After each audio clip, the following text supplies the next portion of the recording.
Here's the sentence that ruins the comfortable version of this story.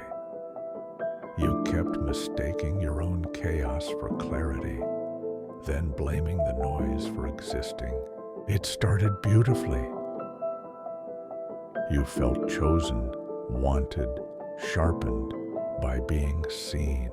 With him, you felt more real than alone. And instead of asking why that mattered so much, you leaned into it. You called intensity depth. You called dependence love. You didn't notice how much of your balance came from being desired rather than being grounded. Then commitment arrived and cracked the illusion. You wanted closeness and devotion, but you hated the cost of choosing one life over another. You didn't integrate that loss. You resisted it. Part of you stayed. Part of you kept scanning outward, checking that you were still wanted, still powerful, still free. You framed it as honesty. It wasn't. It was unfinished adulthood. When trust broke, you were genuinely hurt. But what you did next mattered more than the injury itself. You didn't just grieve, you reacted. You let emotion take the wheel, then convinced yourself you were being rational. You pushed pain back across the table without admitting that was your aim.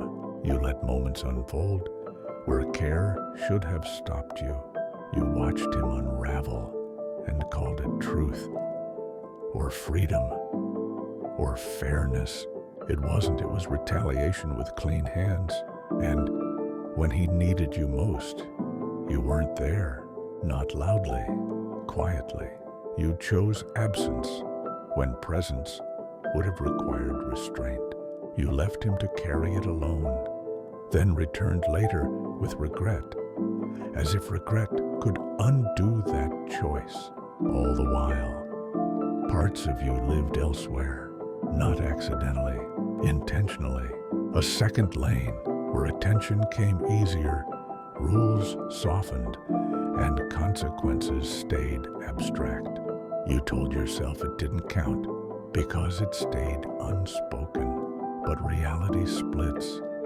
Even when language stays polite, boundaries blurred. Permission was assumed instead of asked for. Impact was minimized in favor of intent. That wasn't confusion, that was entitlement. What makes this harder to excuse is the hypocrisy layered on top. You criticized excess while indulging it yourself. You scolded waste while spending more freely. You judged how time was used while losing it the same way. You expected access to his world while resisting entry into yours. You framed some connections as dangerous while treating others as harmless. You called it context. It was double standards. You also treated emotional volatility as something that only existed on one side. You dismissed reactions while feeding the conditions that provoked them. You trusted your own clouded judgment while accusing the other of being unreasonable. And you did all of this knowing vulnerability was already part of the terrain, knowing sensitivity to abandonment and ambiguity wasn't a flaw, but a condition. You didn't learn, you didn't adapt. You chose validation over care.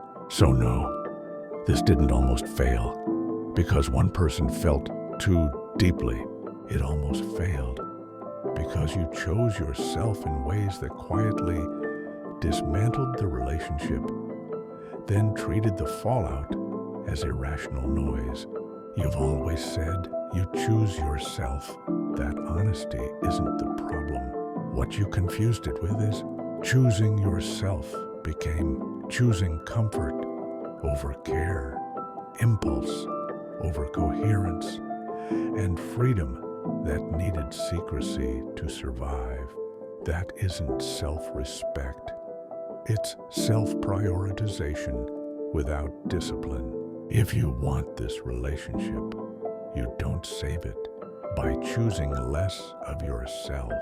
You save it by choosing better. You don't fix this by explaining more. You fix it by ending the split. Behaviorally, one life, one standard, one version of yourself that survives daylight. Anything you wouldn't defend openly does not belong anymore. If you want to win him back, you don't ask to be trusted. You become predictable enough to be believed. Consistent, fair, aligned when no one is watching. You don't stop choosing yourself. You choose yourself properly, without secrecy, without exits kept warm, without choosing against the person you asked to trust you. And understand this clearly. After this much damage, staying is not a favor you give. It is the work you owe if you want to call yourself honest. Not intensity, not charm, not words. Repair. That's the line. You already know where it is.